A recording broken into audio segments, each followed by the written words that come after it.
Hello guys, അപ്പൊ നിഷുട്ടൻ എന്ത് പറിക്കുന്നു?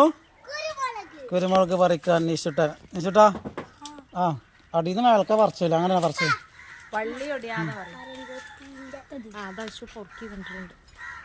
ഒരാൾ താഴത്തില് പൊറുക്കുന്നുണ്ട്. കുരുമുളകിന്റെ പറ്റ കീസ് കിട് കൈ നരക്കാൻ പാടില്ല, അപ്പൊ അതിന്റെ ഇത് ഉരുണ്ടു പോകും.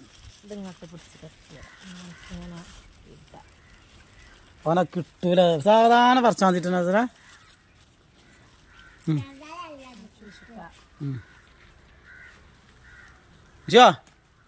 എന്താക്കണ കൈ നറക്കാൻ പാടില്ല, അപ്പുറത്തിന് അപ്പൊ കൈന്ന് ഉരുളു. എവിടെ നമുക്ക് കുരുമുളക് കാണില്ലല്ലോ. അപ്പൊ കുരുമുളകിന്റെ സമയമാണ് ഇപ്പൊ. ഒരാൾ അവിടുന്ന് പൊറുക്കുണ്ട്. ബക്കറ്റ് എനിക്ക് തരാൻ പറ്റൂലേ. ഓക്കെ.